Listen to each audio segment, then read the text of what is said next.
Hello, friends. Welcome back to another episode of Theology in the Raw. I am so excited to announce that the video version of the Exiles in Babylon conference is officially done. At least I hope it is. I'm pre-recording this intro and they told me it'd be done by May 16th. So if indeed this podcast is released on May 16th, then unless something crazy happened, the videos should be available on the Theology in the Raw website, theologyintheraw.com. Go check it out. We spent a lot of time and money hiring a really good video crew with tons of great different angles, and they're amazing editors. So we really wanted to produce a video version of the conference that came as close as we could to being there live. Like, it's not just one camera. Like, it does take you up close and gives you some extra perks and everything. So please check out the Theology in the Raw website if you would like to watch for the first time or rewatch for the second or 10th time the Exiles in Babylon conference. My guest today is Dr. Tim Muehlhoff. Tim has been on the show before and is an expert in helping Christians communicate with each other better. He's the author and founder and director of the Winsome Conviction Project at Biola University. Tim has a Ph.D. From the University of North Carolina at Chapel Hill. He's a professor of communications at Biola University in California.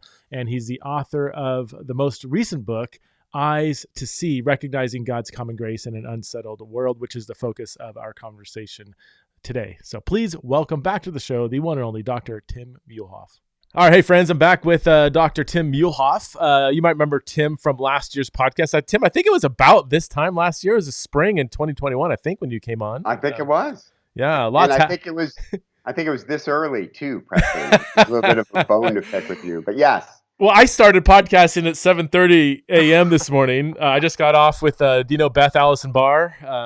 Yes, just did a podcast with her. Oh, that's great. So you're number 2, and I got number 3. I don't know who I. Let me see. No, this is good. This is fun. Let me see who I got coming on next. I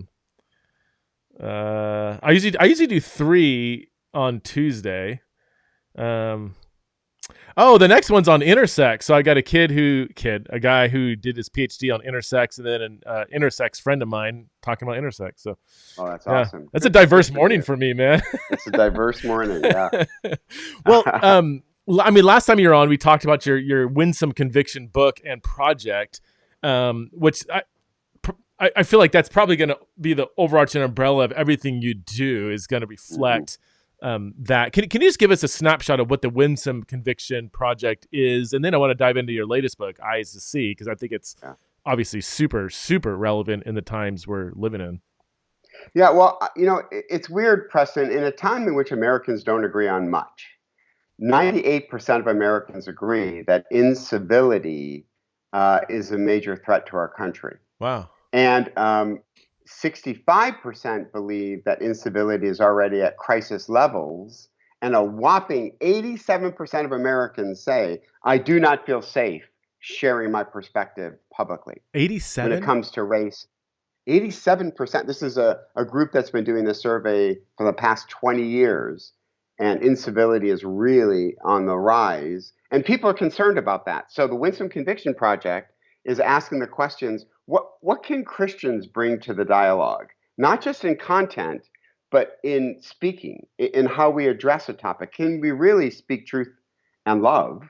And we want to say in today's argument culture, we're very short on love, compassion, civility, perspective taking, empathy. And so the Winsome Conviction Project is attempting to teach Christians how to talk to non-Christians, but even how to talk to Christians. Yeah. So the first book we wrote was called Winsome Persuasion, and that is how to talk to non-Christians.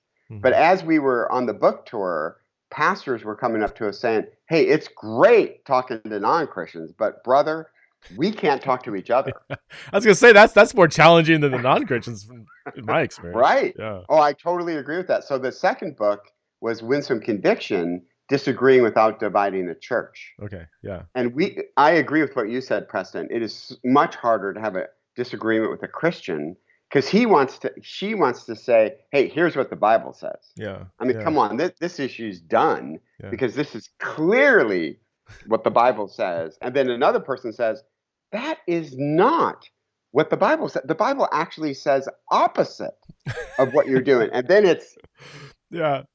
right. So that's what the project's about. And we've been Yeah. training churches, Christian organizations, conversations about COVID, race, immigration, Wow. critical race theory, just trying to one, focus on the content, but more importantly, can we do this in a distinctly Christian way Right. where it's gentleness? If insulted, give a blessing instead. A wise man overlooks an insult, Book of Proverbs. So that we're trying to model what that might look like. Yeah. Did you read that recent article by Jonathan Haidt in The Atlantic? It's a lengthy, it just came out. You should check this out. I listened to part of it, and then I listened to 2 podcasts where he was being interviewed about it. But basically he traces the rise of social media and says that what began as kind of family photos, keeping in touch with family, whatever, like pre 2011. And I forget exactly what, he credits to the retweet button on Twitter, and then the share on Facebook. And then all of a sudden now this became social media transformed into tribalistic kind of things. And it just got worse and worse and worse. And he says, I mean, he made a statement on a podcast where somebody even said, like, wait, are you serious? That he thinks this can absolutely just destroy the fabric of our country. Like just the polarization being exacerbated on social media. It's a profound article. I need to finish Jonathan Haidt. Jonathan Haidt's great. And this idea of tribalism is really true. We have a whole chapter in Winsome Conviction on groupthink. Oh, and yeah. Social media absolutely feeds the groupthink. Yeah. And now we get algorithms. Mm-hmm. Have you seen The Social Dilemma? Netflix's Oh, gosh. Social Dilemma? How come that hasn't frightened everybody away from their... Right? I mean, I watched it, and my family's like stunned. Then 5 minutes later, we're back on our phones. You know, it's like, wait, did this not sink in? Yep. It's a testimony to short-term persuasion. Oh, my word. Really is. Yeah. Wow. Well, I want to... So I encourage people. So and I haven't recorded the intro yet, but I'm sure I said something like, Tim is an expert in communication and this lost art of charitable dialogue, courteous listening, and just being able to dialogue the way Christians should dialogue. Like, this is your wheelhouse. Now your recent book, Eyes to See: Recognizing God's Common Grace in an Unsettled World. It just came out a few months ago, December. I have not read it. But can you give us a snapshot of what it's about, and then why you felt compelled to write this book? Because I know just from looking at the book enough, like, oh my gosh, I sense a bit of urgency behind writing this book. This isn't just some abstract theology or whatever. Right. Well, I feel the tension most people feel, and I think Christians acutely feel this tension. Let's just think about the last week. You had the New York subway shooting. Yep. You had tornadoes that wreaked havoc on communities. Ukraine is becoming more frightening every single day. And we want to say God's loving, present, active. And sometimes I feel that tension of wanting to say, yeah, I believe those things, but I don't see evidence of God being involved in ways that I want to see him involved. I mean, come on, you can intervene when it comes to Putin and what's happening to these dear refugees. We've seen it in the Old Testament. You can harden the Pharaoh's heart. But I don't see him acting in what I would say dramatic ways. And so maybe my expectations of how God acts needs to be adjusted to fit something called common grace, which is his more subtle ways of intervening in the world. Okay. No, that's good. That's awesome. Yeah, we are going. I mean, it's been a rough 2 years. I mean, where do you even pinpoint it? I mean, let's just the pandemic, maybe the start of the pandemic, and then you had, even the race stuff. It's as a white guy, it's like, yeah. And then all these racial tensions began. Is how I hear some people frame it. It's like, no, they were just simply acknowledged, and like, it's not like this is something new. So I want to make sure I word it correctly. Then you had the polarization with the pandemic. the political polarization, and it breaks my heart, and really, well, probably more angers me than anything when the church absorbs the tribalism that Babylon is engaging in, and it just drives me. Every single pastor except for one has said the last couple of years have been the most challenging discipleship, season I've ever been in, and it has nothing to do with ethics or theology. And non-Christians have noticed. Really? So I do martial arts. So I was at my martial arts studio, and I happened to be preaching on a Sunday. And one of my non-Christian friends said, "What are you preaching on?" And I said, "Where's God today?" And he laughed out loud and said, "Hey, good luck with that." So, I mean, the subtext is, dude, you can believe in God all you want to, but man, just turn on the news. And there is ample evidence that God is not doing a darn thing to help us as we try to negotiate all the things we're negotiating. Because the church is not embodying a different way? Is that like... Well, because it's just not, I mean, come on, watch Ukraine and say, you're praying for Ukraine, right? We're all praying for Ukraine. But what is that doing? I don't see that doing one thing to help the people of Ukraine. And then you see another subway mass shooting, and you go, listen, your God. So I quote Woody Allen, right, an atheist director. Woody Allen said, if God exists, he's certainly an underachiever. Oh, gosh. And I think a lot of non-Christians believe that. And I think, Preston, a lot of Christians silently believe, man, I don't see God acting. Like maybe I see it in the Old Testament. Maybe I see Jesus, healing the blind, raising people from the dead. In the Old Testament, you see God intervening in very dramatic ways. Well, today, as a Christian, I don't see big dramatic things happening, but that's ignoring one whole part of theology called common grace, where God is giving good gifts to the world 24/7, and he's giving it to Christians and non-Christians, but we don't see these good gifts. And so what would be a good gift? Well, imagine fighting COVID without N95 masks, antibiotics, the kindness and skill of researchers, EMS workers, hospitals. I mean, if we didn't have that, we would have been overrun by COVID. But God gets no credit whatsoever for hospitals, medical discoveries. And what I'm calling people back to, myself included, we need to give God credit. James says every good gift comes from God. So if it's good, it originated with God. And so to step back and say, thank God for Zoom.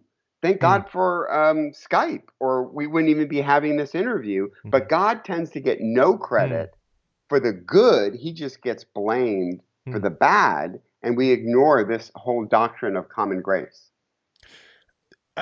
I've often thought, too, this is maybe, I don't know if this would fit in under common grace, but like I remember like after 9/11, everybody was wrestling with, where is God and all this. And I tell me if this is even worth thinking about. Like, I said, okay, there's no way to frame it. That was a horrible, horrible event.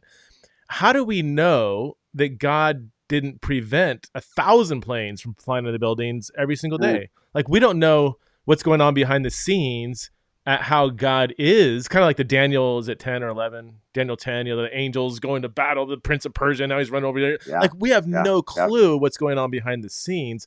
And I hesitate even saying that because it sounds like I'm downplaying the evil and wickedness and suffering that does happen. I'm not doing that at all. I'm just saying that from a creaturely perspective, there's so much God at least could be doing. Of course, an atheist would say, well, you're just making stuff up. It's an argument from silence. And I acknowledge that. But if there is a God, there could be so many things he's doing behind the scenes.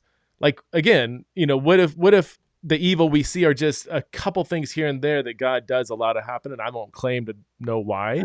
Right. But we don't know what he's doing behind the scenes to stop it. Yeah, but we even do know what he's doing, not behind the scenes, but what's obvious. So I just flew. I just got back from Orlando, Florida. Guess what I had to do? I had to go through a metal detector. All my bags were screened. And so that technology, right, we could either say, well, thank God for really smart inventors who came up with metal detection devices, but that's common grace. Huh. So I do believe what you're saying is true, but Okay. God doesn't just like snap his fingers and prevent evil. Ah. He uses human partners and uses technology to do it. So in the book, it's called Eyes to See, Recognizing God's Common Grace in an Unsettled World. Mm-hmm. So in it, I talk about penicillin. Think about this for a second, Yeah. Preston. If we didn't have penicillin, we're in the dark ages. Yeah. So I don't know if you know the story behind penicillin, but Alexander Fleming in the 1920s is like a sloppy lab tech, right? He goes off on a 2-week vacation, comes back, and some of his petri dishes are covered with mold and some aren't, and some are half covered. Huh. And he's like, well, that's really weird. Why wouldn't the mold grow completely on the petri dish? So he comes up with the idea of penicillin, writes a paper, presents it, and then files it away in the 1920s. And nobody knows about penicillin until World War II. Really? A British researcher is tasked by the British government, hey, you need to help our soldiers because they're all dying of disease in the bloody battlefields of World War II, Europe. So this guy does research, comes across the paper, Wow. and goes, oh my gosh, this is amazing. Penicillin is now mass produced in Britain and the United States. And today, penicillin is lifesaver. Now, Alexander Fleming, not a Christian, so he has this great quote saying, I really didn't mean to change all of medical history by my discovery, but I guess sometimes that's just what happens. So that's one explanation, is that was a serendipitous moment by a researcher. But if the Bible is true, and James says, no. Every good gift originates from the Father of lights. And many theologians believe James is looking up at the sky, seeing all the stars, saying these good gifts are as plentiful as all the stars in the sky. So that's what we need to say to our non-Christian friends and to even fellow believers who say, well, where is God in Ukraine? I'm going to say, oh, well, okay, I feel that tension too, but imagine where it would be without NATO. Right? I mean, Putin would be running the table right now. Imagine where it'd be without defensive weapons to fight off evil. Imagine where it'd be without the kindness of Poland, who's taken in 40% of the refugees. I mean, there's a great picture of this train pulling up, and it's mostly women and children because if you're a man 18 to 60, you can't leave Ukraine. You got to fight. So here's this train pulls up, and there are 100 baby strollers sitting on the platform that these mothers are going to use. And these are all Polish women, many of them non-Christians, but spurred on by God's kindness, compassion, and goodwill. And God he doesn't get credit for any of that. Wow. Yeah. So that's what the book is about, Preston. The Eyes to See is actually a C.S. Lewis quote. Remember when the cosmonaut went up into space and famously said, I don't see God. Oh, yeah, yeah. And Lewis wrote to his nephew and said, you know what, you take a saint and send him up into space, he's going to see God everywhere, just like he saw God everywhere on earth. Okay. So we need to have eyes to see God's good gifts. And that's what the book is about, is training ourselves to recognize the good things God are doing. And I'm not denying the supernatural, Preston, at all. Right. But I'm just saying in my life, the supernatural tends to be rare. But God's common grace I can identify every day if I choose to. Yeah. Well, even throughout the Bible, there are seasons when the supernatural seems to be much more active, and other seasons when it's not. You take like the post-exilic period. It's one of my favorite parts of the Bible because it's so under-taught, underread, but like, Ezra, Nehemiah, Esther. I mean, the whole theme, especially in Ezra, in all books, really, the whole theme is God working behind the scenes. There's not a single Red Sea parting, and it's easy for us to say like, okay, it's a little blip on the biblical story. Well, we're talking about, 150 years of history. This is like going back to like what if God didn't do any single miracle from 1850 to today? We would say, that's a long period of time, well, that's the post-exilic period as it's told in the Bible. And God is working through kings. He's working through decrees. He's, the book of Esther famously doesn't even mention God. And I think most people would agree that that's rhetorically on purpose. The author wants to show God working behind the scenes through human actors. There's just, he's not dipping his finger in the historical flow of history, like parting Red Seas and stuff, but he is still at work. And of course, in the the 3 years of the life of Christ we read about, he's doing all kinds of miracles. But again, that's 3.5 years, and the apostolic period has miracles and stuff. But God sometimes works, in miraculous ways, and sometimes he doesn't. But that doesn't mean he's not at work. So I did this with my class. I'm a professor at Biola University. So I walked in my class. I said, okay, you can get into a time machine and you can see any miracle of the Bible that you want, any act of God that you want. So what's on the list? So people were saying, obviously, the fall of Jericho, the parting of the Red Sea, Jesus raising somebody from the dead. And then I joked and said, how many of you would pick the ancient church creating sanitation systems in, you know what I mean? And they were like, what? It's like, well, listen, where would a city be without a sanitation system?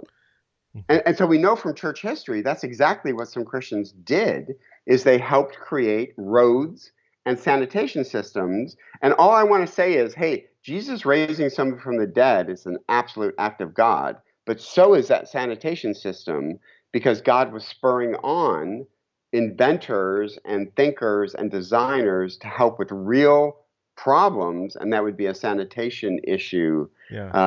So to me, we're not excluding one thing or another. We're broadening our idea of what does it mean for God to act. And I think that's going to encourage both Christians, and I think it's going to make non-Christians go, well, okay, how can you prove penicillin came from God? And my answer is, I can't, but let me tell you why I think there's a God and why I think there's a loving God who I think would be interested in giving us penicillin to fight off disease. Right. Well, yeah, you can't use common grace as like an argument for the existence of God. I don't think that's the purpose, right? But if you do prove God exists, then you can kind of say, okay, let's explore what this God may be like. Can you? I mean, we're recording this. I don't even know the date today. What's today's date? Today is April 19th. April 19th. Where are we at with the Ukraine thing? I followed it closely up until about a week ago, and I've getting bits and pieces and stuff. Right. Is it? Yeah. Pretend like I haven't followed it in the last week. What's the latest update? It's about to get worse. Really? May 9th is one of the biggest celebrations in Russia. It is celebrating the end of World War II and the huge role Russia and the Soviet Union played in winning World War II. I mean, they sacrificed 22 million people to turn back Hitler, right? So they celebrate that every May 9th. All the experts are saying Putin is desperate on May 9th to say the war is over and we've accomplished everything we wanted to accomplish in Ukraine. So what he's doing is he's moved away from Kyiv. Now he's taking all of his forces and he's going after one particular region that he wants to get by May 9th. And unfortunately, he's going to be brutal getting it. He's bombing the tar out of this one particular region of Ukraine, and we are going to see a devastation that we have not yet seen in this war with Ukraine. Gosh. And it's going to get worse. So I think more people are going to say, okay, my prayers are doing what? Like, what are my prayers doing as I watch these horrific images? And that's one of the ways I think we can step in and say, but okay, I'm not denying the bad things that are happening. My goodness, that'd be ridiculous. But let's consider for a second the good that is happening through the kindness of strangers, relief organizations, President Biden stepping up in big dramatic ways and putting money where his mouth is, sending money and materials to Ukraine. I think those are all good gifts coming from God. Okay. What's the threat of like NATO getting involved and then possibly nuclear war and all that? Is that still kind of like a day-to-day, like, because the second the West gets involved directly, is that nuclear war? I mean, well, all right, so hang with me. I actually make the argument in the book that apocalyptic literature is a gift from God. So think about this for a second. What is keeping Putin in check and NATO in check is this idea, hey, this could go off the rails. Like how many times have you seen a movie Mhm. where this goes off the rails, and in fact you get World War III, and then you get a post-apocalyptic world? So I actually mentioned a very famous protest song called 99 Red Balloons. Have you heard No. of this song, 99 Red Balloons? The German version and the English version are very interesting. They both got to #1 in the United States. So it's based on a true story. A guy is at a Rolling Stones concert in West Berlin, and people are letting go red balloons. And as the balloons are going over into East Berlin, he has this idea. I wonder how they interpret these red balloons. Like when they're looking at the radar, could they interpret this as an attack? And so he writes this song, 99 Red Balloons, where in fact that does happen. And these balloons are viewed on radar as an attack that Okay. launches a counterattack, and it destroys the entire world. And the song ends with a guy standing, letting go one red balloon as a testimony to what humanity used to be. But all these Wow. apocalyptic stories, and we could go to poetry, literature, film, and we all get the sense of what the world could look like if things go south.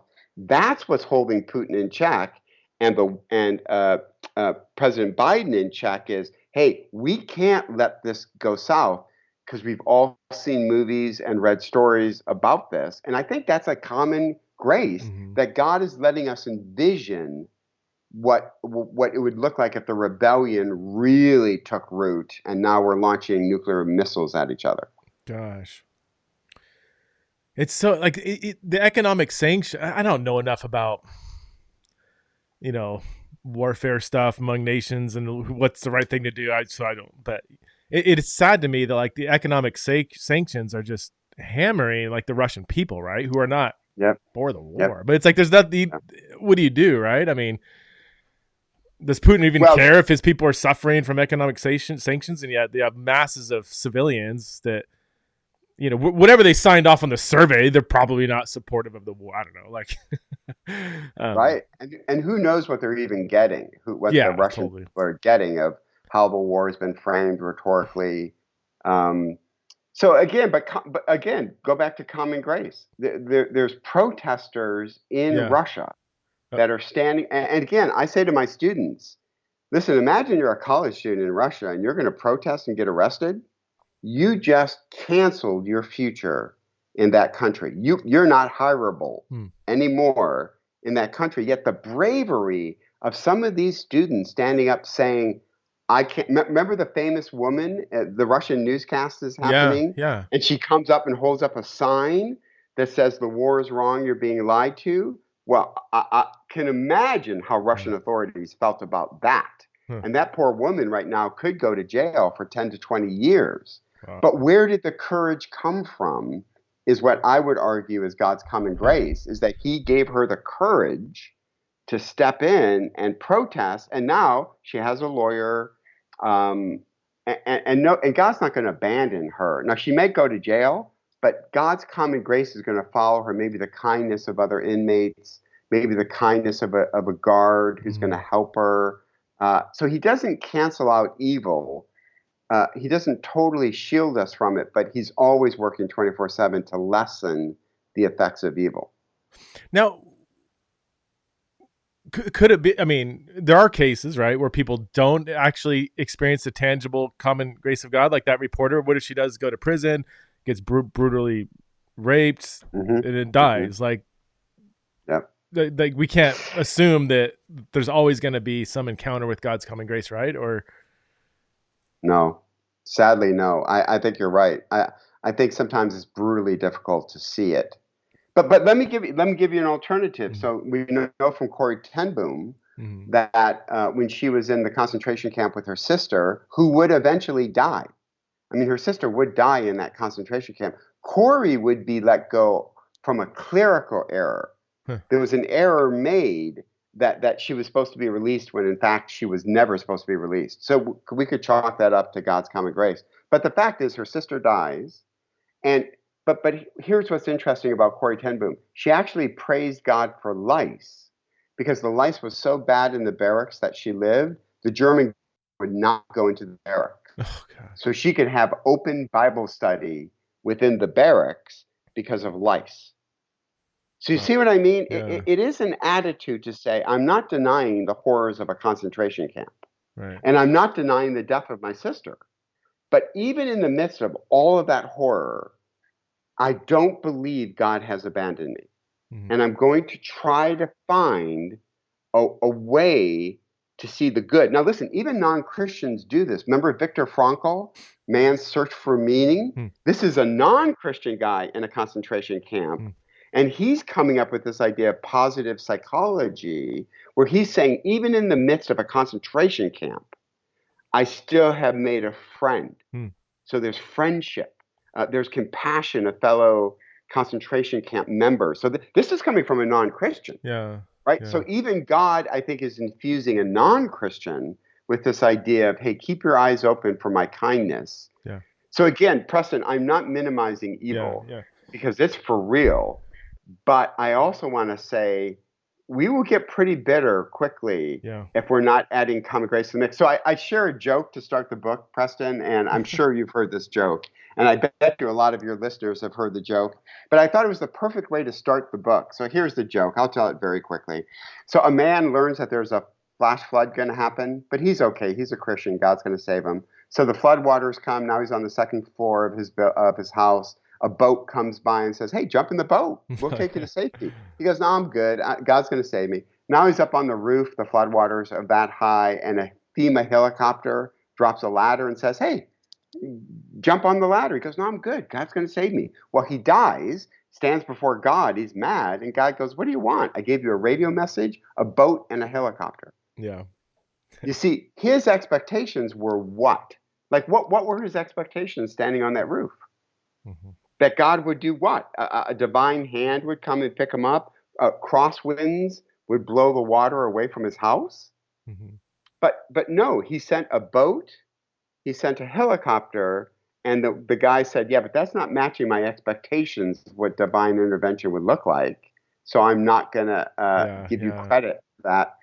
And I think that's a huge mistake we're making today because we're not giving him credit for a boat. And I get the disappointment. Yeah. I get that. I would want something miraculous to save me, but I'm going to stink and get in a boat and now have to give God credit for a boat when I wanted so much more. That's the tension I felt that leads to this book. Yeah. Yeah.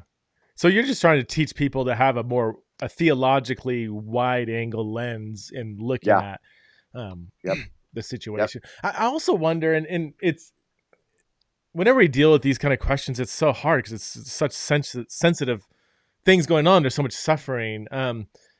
But when I look at like the last, we all think we're living in, gosh, this is the end of the world. There's so much going on. But in the last 100 years or so, I mean, you have the Spanish. What's the death toll at COVID? Is it over 1 million totally, or 2 million? Or 5 million worldwide. 5 million. Yeah, worldwide, and 1 million, closing in on 1 million in the United States. So the Spanish flu was what, 25 to 50 million, something like that. Is crazy. And I think the Spanish was killing like young, healthy people, whereas this one, I know comorbidities, age, and everything factors in, which not to downplay it, but I mean it's not like tons of children are just dropping dead in the streets. Whereas Spanish flu, it was more of that. You have World War II, World War I, World War II, or even things like, think about the Rwandan genocide. Think if the Rwandan genocide happened in America, 800,000 people slaughtered by many of them by neighbors that they went to church with the week before. Women with babies on their backs, walking next door with machetes and hacking to pieces the person they just had tea with the day before. Roughly 800,000 in 30 days. That is insane. Insane. And yeah, it didn't happen. And part of me, is it... I just wonder if there's a little bit of ethnocentrism. Maybe that's too strong of a term, but like our generation, let's just say Gen Xers and younger, have had a window of a fairly comfortable, padded, 30, 40, 50 years in America. But globally and historically, things like COVID, things like Ukraine, that's more normal than it's not. and again, not to downplay it all, but I don't know. I don't think we and this is known, right? We don't have a strong resilience to suffering in America. And that's not our fault. Right. We grow up in a kind of a nerfy world, and you're gonna cry harder when you bump your knee, you know. I don't know. Even 9/11, people were like, "Where is God in 9/11?" Like, well, 9/11 happened last week in Somalia, the week before. There's terror again and again. I'll say one more time, not to downplay that, but this is not abnormal in the history of how people have lived, So let's take a test case. And the test case will be this. Based on UNICEF research, 3,000 kids will die today in Africa because of malaria. Oh, my word. 3,000. Now, UNICEF has produced nets that are chemically treated because they're going to die from malaria transmitted by mosquitoes. Okay, that's how they're going to die. So UNICEF has created these nets that are chemically treated, and they will save a family of 5. They can sleep underneath these nets, and the net will last 3 to 5 years. A net costs $15 for one net. Now think about that. It is an absolute tragedy in a fallen world that malaria exists, and these kids are going to die 3,000 a day today. Now, $15 a net, I will say to my students, count the change that is in your pocket right now. Like the money you have on you, just count the money. Yeah. And we usually get around $300 or whatever. And then I say, how many mosquito nets can we buy for that money? Now listen, I walked in with a vanilla latte from Starbucks because I cannot lecture without a vanilla latte from Starbucks, right? But you see the tension between God's common grace? Yeah. God's common grace is these treated mosquito nets, but UNICEF can't just do it by themselves. They need donations. Mm-hmm. Those donations are slow, right? And then Bono said this, the front man for U2. He said, listen, I promise you, if those 3,000 kids were white, you'd have more mosquito nets than you could deal with, because people would not live in a world where 3,000 white kids are dying a day. But because it's 3,000 African kids, he called it racism by distance. So think of all the complexity of that example. We have the technology, we have mosquito nets, that's God's common grace, but what's keeping us from responding as we should is maybe racism, maybe materialism. Hey, I can't spare $15 because I'm getting a new phone, I've got to do this, X, Y, or Z.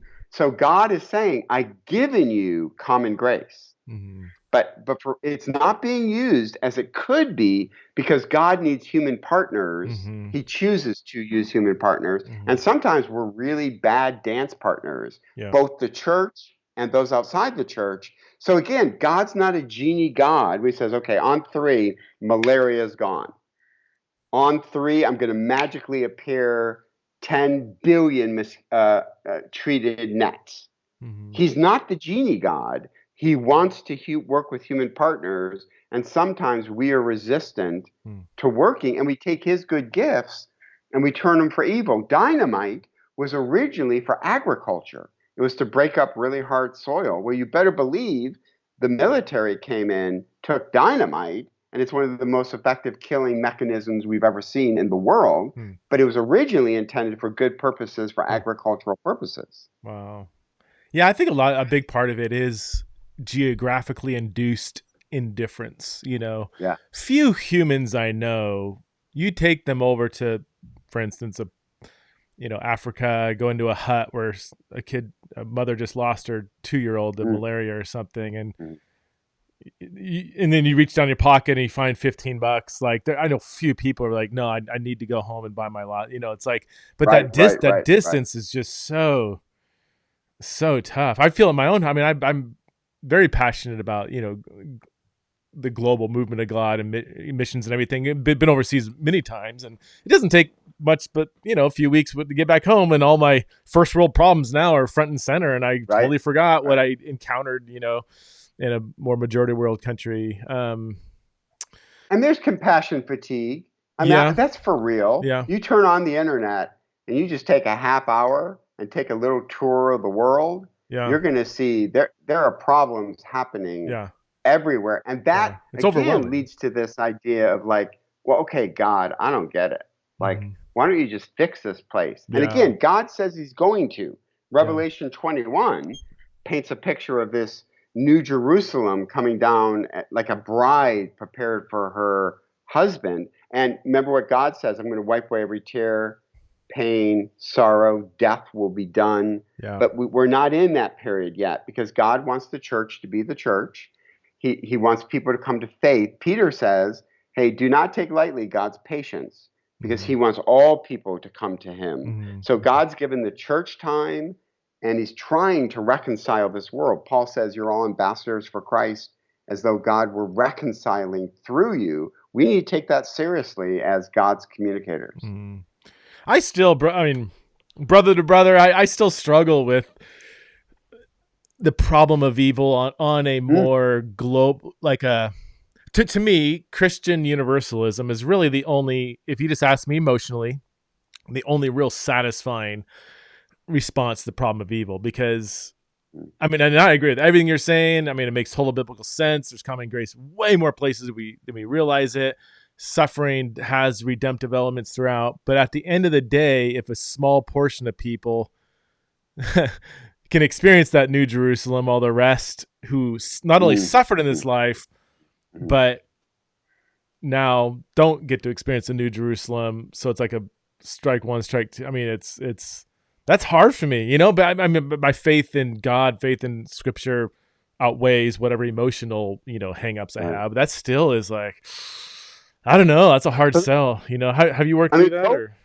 well, go read the Psalms. What I appreciate about the Psalms is God gives permission for the psalmist to say, Yeah. hey, wake up. I Yeah. mean, literally to God, wake up. Where are you? Have you fallen asleep? And then remember C.S. Lewis, who is my, I would say, literary Lewis. But remember, he wrote a book, A Grief Observed, when Yeah. his wife, Joy, was diagnosed with cancer. She went into remission, came out very quickly, and died. And biographers of Lewis said he never publicly defended his faith again. And Really? he wrote A Grief Observed, which is like if you've read that, this is a man wrestling with everything you and I just are talking about. Like it is hard for him to believe God's good in light of the death of his wife. And that gives all of us permission to question and vocalize what we're internally feeling. God can handle it. So I love the fact that and remember, Pascal even said, you got to answer the question of the hiddenness of God. Like God sure seems to be hidden today. And every religion, including Christianity, needs to answer that question. And so I love the fact that we are given permission to wrestle with God, because Jesus even wrestled, right? I Sure. mean, Sure. on the cross, my God, why have you forsaken Yeah. me? Yeah. Unless he's play acting, that's what he's feeling. Yeah. He's feeling it in his humanity. I've been abandoned by God. Well, that gives me great comfort that I have a high priest who can sympathize with my weaknesses. And in the Greek, sympathize means knowledge by way of common experience. So Jesus knows what it's like to live in a fallen world and experience that fallen world. So are you saying like a legitimate response to the problem of evil isn't necessarily figuring it all out, but living in the Psalms and saying, God, I do not understand this. Wake up. This doesn't make sense. In the period, like not, but I read this book and I got it all buttoned out, Yep. Well, except if it's my book. Except if it's my book, Preston. But no, I think lament is firmly established in the scriptures. So I think we can be in a time of lament and lamenting a world that's in sin, lamenting a world where kids die of malaria and Ukraine's being blown to bits. And I think we can step back and just say, God, I know your heart breaks. My heart breaks. I don't get it. I don't get it. But I know that Jesus died for everybody. I know God wants to reconcile this world back to himself. I know that. So I'm going to choose to sit in my sorrow. I'm going to choose to sit in my pain. And then I love what the writer of Hebrews says. Without faith, it is impossible to please him. Hmm. So I will exhibit my faith, which is trusting God in the moments when I don't have any answers and I feel the crushing weight of the problem of evil. That's when I sit and say, God, I am sitting here by faith. Yeah. And I don't have an answer. And what does the writer of Hebrews say? You must believe that he is a rewarder of those who seek him. Mm-hmm. And I am seeking God even in my lament. And so the book is very personal for me. You mentioned, I mean, you're the Winsome Conviction guy. What are you doing deviating, writing a book on common grace? And honestly, the book was originally written for myself. Huh. Oh, really? Where I'm like, I am wrestling with this. And my wife had a cancer scare. So I remember it was discovered, a doctor was doing a procedure, saw something out of the corner of his eye that looked weird and biopsied it. And then it came back, it was cancerous. Wow. Now we go get that test nobody wants to take, which is a full body scan to determine if cancer has spread, metastasized, if we got a real huge problem or if it's treatable. And I remember sitting in that hospital lobby, Preston, and saying to Noreen, thank God for this hospital. And thank God for a machine that's going to scan every inch of her body, and then we'll know if the cancer has spread and we can try to deal with it. Yeah. Well, I honestly feel like that's God's common grace. All of that. Yeah. Otherwise, and again, we prayed the cancer would be gone. Of course we prayed that. Of course we did. But it didn't go away that way. Now, Noreen's cancer-free. Praise God, because of God working through medical technology, gifted surgeons, cancer research that has been building for years and years and years. See, if I don't have that, then I'm mad at God. Because I'm like, well, God, she has cancer, and I prayed that she wouldn't. She does. I prayed you would take it away. You didn't. Now I'm stuck. But now God is saying, yeah, but I'm working through St. Jude Hospital. I'm working through these talented tech. I mean, think of this guy who's running this machine, Preston, man. He's 4 floors down. He hasn't seen the light of day forever, and he's paying off his medical debt to learn how to run this $1 million machine. Praise God for that guy who ran the machine and got trained on how to run it, because we found out what the issue was. It was localized, and now we could treat it. Are you an optimist by personality? Is that would you say? No. Because my follow up was like, is it more easier for you to think this way? Because I can imagine people hearing you talk thinking like, yeah, I just don't see the world. Like my bent is to see everything the opposite. No, you're not an optimist. No. My wife would tell you that pretty quickly. So, but listen, this is what's fascinating. The study of happiness is an academic study. Some really great books have come out on the academic study of happiness. I'm thinking of Sean Aker's book called The Happiness Advantage. He's a Harvard researcher. You can actually train your brain, Preston, to either see the good first or the bad first. Sean Aker argues you can actually train your brain through doing certain exercises. So again, Sean Aker is not saying deny the bad. I mean, that would be profoundly unhealthy. But he's saying it is possible to train your brain to see the positive first before you see the negative. And I teach self-defense at domestic violence shelters in Orange County, California, with women who have been abused. So you better believe, Preston, they have every reason in the world to see the negative first. Right. So I give them these exercises based on psychology, and they have reported back to me that over time, they've seen a change of attitude. So even though they're victims of abuse, which is horrific, they now can see the kindness of the support group that they belong to, where they get to share their stories.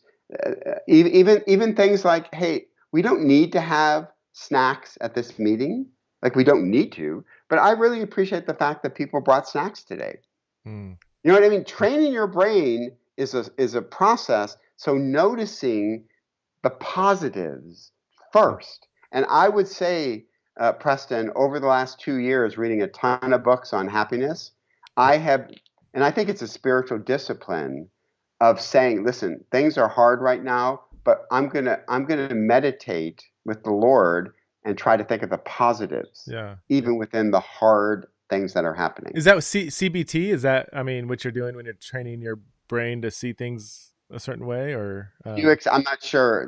Cognitive behavioral therapy, where you're kind of analyzing your own thoughts and seeing what is true and what's not. And so he gave a study that blew my mind. Okay, so Sean Aker said that he can actually do an MRI of your brain, and he can see the effects of your brain when you're thinking about positive or negative things that produce stress. Okay, so he gives this assignment that if you take 1 week and write down 5 positives per day, okay? Mm-hmm. So how, I say this to the women at the abused domestic violence shelter, how long, based on Sean Aker's research, would it affect your hypothalamus, amygdala?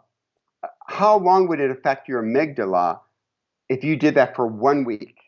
Huh. So I say to my women, how long do you think? And women will say things like, oh, I bet you'd get a whole week out of that. And I'm like, oh, that's great. Longer. And they're like, oh, maybe you'd get a month. I said, okay, longer. They're like, get out of here. There's no way. I said, guys, longer. 6 months. Oh, my word. Is what Sean Aker says, doing it for 1 week. Really? So isn't that mind-blowing? So imagine doing it for 6 weeks, doing it for 7 weeks. Again, Aker is saying you can train your brain. And again, and by the way, Sean Aker is not a Christian. So this is another example of God's common grace, that he's giving this insight, medical wisdom, research to a non-Christian, yet we can take that as Christians and incorporate it into our faith. So the book is called The Happiness Advantage by Sean Aker. I just bought it. I'm on Amazon right now.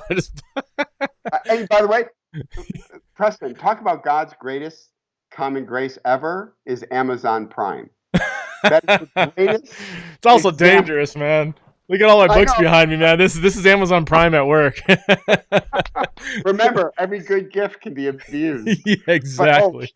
But Preston, Amazon Prime. Man, sometimes 2 days is too long. It's like you need it in the day. I love Amazon Prime. We just got an Amazon location here in Boise. And so right now, I think we have like a 2-hour delivery option or something on some things. Like, do you want this by 5:00 p.m.? That's crazy. My wife has been doing, instead of going to Costco, which, I would rather roll around naked in a room full of broken glass and go to Costco and, Saturday afternoon or something. Well, the food court is, the common grace, I guess. But right. So my wife's been just ordering online. She'll spend, 10 minutes, boop, boop, boop, boop, boop, boop, boop, boop, boop, boop. The delivery fee is like the price of what it would take for us gas to go there. Boom, on the step. It's crazy. It's insane. It's crazy. Yeah. So we're kind of joking right now, but here's one major pushback I've gotten from non-Christians. Okay. Because I've been speaking on this issue. And here's the one major pushback. Okay, so you're saying everything's common grace. Right. Come on. You're saying you're getting God off the hook by saying everything's common grace. So I say this. Listen, I do think James is right. Every good gift comes from the Father of lights. So blindness is not a good gift, but the study of optometry is a common grace. Mm-hmm. I mean, I'm wearing glasses right now. Mm-hmm. So God doesn't ignore the evil. He's not responsible for the evil. But what does Psalm 145 say? God is good to all. Yeah. So here's the cool thing about God. He doesn't just say, okay, listen, I'm going to treat my Christians well. I'm going to give them good gifts. But hey, you non-Christians, get away from me. You guys are, come on. Yeah. Convert, I'll give you some good gifts. Yeah. The cool thing about common grace is it's common to everybody, saints and sinners alike. And that shows me the graciousness of God, because he is giving these good gifts to everybody, Christian and non-Christian alike. And so I would say every good thing comes from God. Yeah. If it's good, it originated from God. Whether we give credit to him or not, I think it originated from God. Well, and I don't hear you saying like everything that happens is good, but that there are Right. good things happening, many of which that we don't realize, we don't focus Yeah. on, we don't, Yeah. we kind of ignore. What do you think? I mean, I've heard people say, I've probably heard myself say, you know, the only source of true joy is like being a Christian. The only way to live a truly fulfilling life, true happiness, true. Mm. I don't know if I believe that though, just anecdotally. Well- like I come across non-Christians with great marriages and they're not depressed. They don't go home at night like Right. drinking themselves silly or whatever. It's like, no, I enjoy my life, you know, like I'm actually genuinely happy. Like, Well, and again, one of the greatest marital researchers ever is John Gottman, a non-Christian. So Gottman, if you've never read a John Gottman book on marriage, you have to read. I don't even know what that is. John Gottman. All Christian writers use him. So the book I would recommend to your listeners and to you is Gottman's book, Why Marriages Succeed, Why They Fail. And it's Gottman, Gottman. He is one of the top relational researchers in the entire world. That's common grace. And so people using his suggestions, research, no doubt, are experiencing good marriages. Hey, I got to plug in. My battery's dying, so I'm going to go plug in so I don't lose you. Yeah. So I'm going to take a little trip with you right now. Yeah, no worries. Yeah. But yeah, I totally agree with what you're saying. Just because you're a Christian doesn't necessarily mean you have a better marriage than a non-Christian. And let me grab my plug real quick. And I would add to, I mean, I'm kind of thinking out loud here, but I would say that the most satisfying life would be living in line with the Creator's design. So if somebody is committing adultery all over the place, if somebody is having tons of kids out of wedlock, if somebody is addicted to drugs, doing like abusing creation, whatever, then that's not going to be, that's going to lead to more destruction than, you know, flourishing. If not for you, for somebody else, you know, having tons of kids out of wedlock, maybe you're like, I'm fine, whatever. But yeah, what now look what you did, what, you know, so, but I guess my point is like a non-Christian could still live in line with creation. They could still, you know, follow the way God has orchestrated things, and you know. Yeah, two quick thoughts. One, you did put in a qualifier, true happiness. Right. So the qualifier, true happiness, I think only a Christian can achieve that. Okay. Right. Yeah. I think can a non-Christian have reconciled happiness with their Creator has to be there for true. Yeah, that's true happiness. Right. And then let me say this. I quote Wayne Grudem. His systematic theology book is very popular. He makes a fascinating comment on common grace, that it's entirely possible non-Christians get more common grace than Christians. In other words, your plumber might be more skilled, more insightful because he's worked harder than a Christian plumber who just hasn't put in as much time and study as the non-Christian plumber. I think that's brilliant observation, and one that I would really agree with. Well, and probably because he's embodying the creational design more than the Christian. He's working hard. He's using his gifts, putting in time. So. You know, yeah. So again, I'm not an eternal optimist, but I will say, writing this book has affected my thinking maybe more than any book I've ever written. Wow, that's a big statement. It's had a profound impact on how I view God. Wow. I will say that it really changed, because I was getting disappointed all the time. Like I just don't see it. I don't see God answering my prayer. I don't see my wife. You know, my wife's going through this. I have other issues. Higher education's in trouble. Yeah. I'm not seeing. You know, and we're all praying like crazy for our university, the place that I work. But I'm still having friends get laid off, let go, and you're thinking, okay, God, what in the world are you doing? And so I think back to Woody Allen. God's an underachiever. Unless I change my expectations of what it means for God to act. And again, not denying the supernatural. I can think of a handful of things that I've seen that have been supernatural. But I like what you said, the wide angle view is what I've more adopted in my walk with God. Yeah. Well, Tim, thank you so much for our conversation. Could talk to you for hours. We'll have to do this again. I'm sure we will. Well, we can make this at least a yearly conversation. Yearly, yeah. That sounds great, man. Well, I really appreciate. Again, we mentioned a lot of books on this podcast, so I apologize in advance for maybe your wallet's taking a hit because you really sold us on a few here.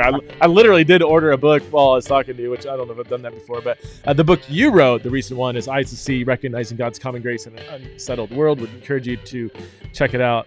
Tim, thanks for what you do. Thanks for the Winsome Conviction Project, and just excited to have another Christian leader who's trying to cultivate more charitable conversations in a polarized world. So keep it up. Well, I appreciate your podcast. Thank you for having me on. My pleasure. Take care.